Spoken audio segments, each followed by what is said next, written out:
Indonesia sudah memasuki usia 77 tahun merdeka setelah sempat mengalami penjajahan dalam waktu yang cukup lama. Momen bersejarah tersebut ditandai dengan deklarasi kemerdekaan yang dibacakan Insinyur Soekarno pada tanggal 17 Agustus 1945 di Jalan Pegasan Timur nomor 56 Jakarta. Meski berlangsung singkat, peristiwa penting itu membawa perubahan besar bagi bangsa Indonesia. Dengan dibacakannya proklamasi, Indonesia menyatakan telah terbebas dari masa penjajahan. Proklamasi juga dapat dijadikan sebagai tonggak baru kehidupan Indonesia dalam segala aspek kehidupan.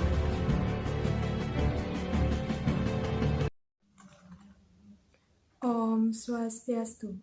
Assalamualaikum warahmatullahi wabarakatuh. Salam sejahtera bagi kita semua. Shalom, Namo Buddhaya, Salam Harmoni. Perkenalkan, nama saya Ketut Chandayani dengan NIM 2111031193 dari kelas 3D nomor absen 12. Di video kali ini saya akan membawakan sebuah karya mendongeng dengan rangkaian peristiwa jatuhnya bom Hiroshima dan Nagasaki, Rengas Dengklok, dan proklamasi kemerdekaan Republik Indonesia.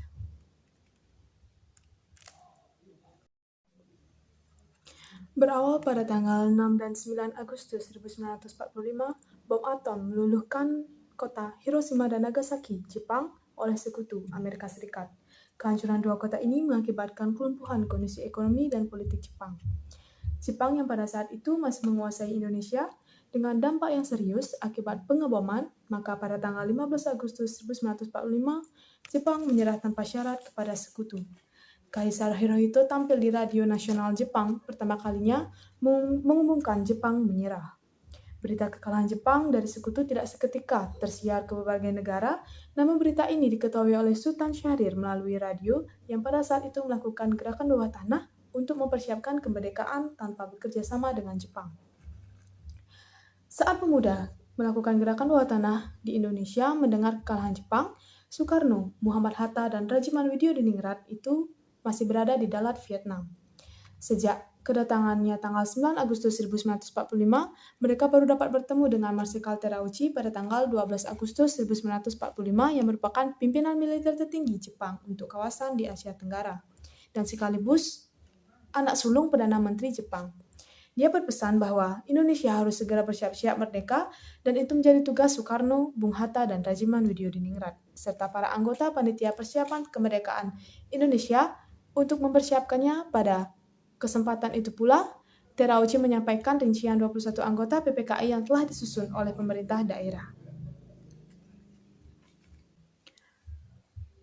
Pada tanggal 14 Agustus 1945, rombongan dari Vietnam sore hari tiba di Indonesia.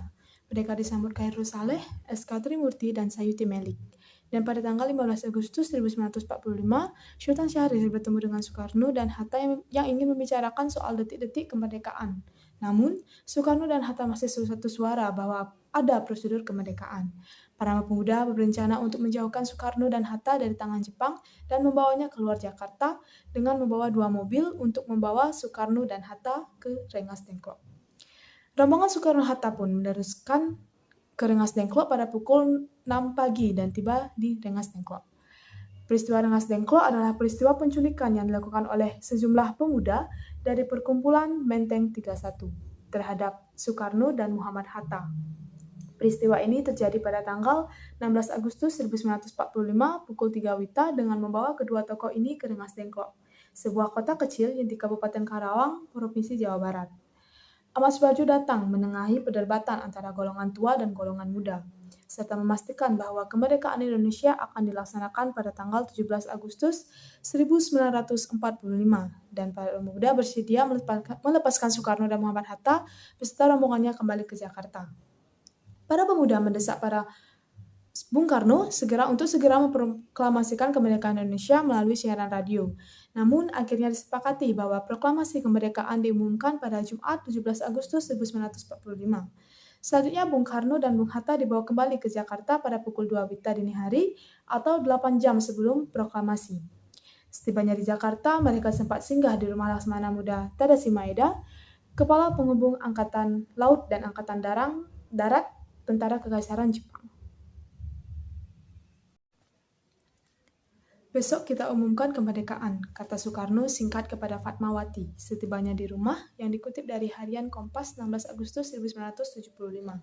Menurut pengakuan Fatmawati, saat itu Bung Karno yang telah kelihatan lelah masih menulis di meja kamarnya. Ia melihat Bung Karno beberapa kali merobek-robek kertas dan membuangnya di tempat sampah. Fatmawati pun enggan menanyakan apa isi tulisan dalam setiap kertas yang dirobek suaminya itu. Ibu tak banyak bertanyaan dan cakap, ibu mengerti segala apa yang bapak mau dan kerjakan, kata Fatmawati. Selanjutnya di rumah makan Laksamana Muda Maeda, itulah mereka bertiga merumuskan teks proklamasi. Bung Karno menuliskan satu kalimat pembuka pada secari kertas yang berbunyi, "Kami, bangsa Indonesia, dengan ini menyatakan kemerdekaan Indonesia." Kalimat itu diambil dari rancangan pembukaan Undang-Undang Dasar yang dihasilkan pada 22 Juni 1945 oleh panitia kecil yang terdiri dari 9 dan dibentuk oleh Badan Penyelidik Usaha-Usaha Persiapan Kemerdekaan Indonesia atau BPUPKI. Bung Hatta kemudian menambahkan kalimat kedua pada teks proklamasi yang menurutnya kalimat pertama hanya berusaha menyatakan kemauan bangsa Indonesia untuk menentukan nasib sendiri. Karena itu harus ada pelengkapan yang menegaskan bagaimana cara menyelenggarakan revolusi nasional. Dengan dasar gagasan ini, dia pun menuliskan hal-hal yang mengenai pemindahan kekuasaan dan lain-lain diselenggarakan dengan cara saksama dan dalam tempo yang sesingkat-singkatnya. Setelah teks proklamasi disusun, pertemuan diakhiri dengan pengumuman dari Bung Karno bahwa proklamasi akan dibacakan pada pukul 10 WITA di halaman rumahnya di Jalan Pengasaan Timur nomor 56 Jakarta. Naskah proklamasi disempurnakan dan diketik oleh Sayuti Melik dan bendera merah putih yang dijahit oleh Ibu Fatmawati siap untuk dikibarkan pada tanggal 17 Agustus 1945. Keesokan harinya, pada tanggal 17 Agustus 1945 di jam 10 WITA, Trimurti diminta untuk menaikkan bendera, tetapi ia menolak karena penggerakan bendera sebaiknya dilakukan oleh seorang prajurit. Maka dari itu, ditunjuklah Latif Hendra Diningrat, seorang prajurit peta yang dibantu oleh Suhud untuk mengemban tugas tersebut. Seorang pemudi muncul dari belakang membawa nampan berisi bendera merah putih yang dijahit oleh Ibu Fatmawati beberapa hari sebelumnya.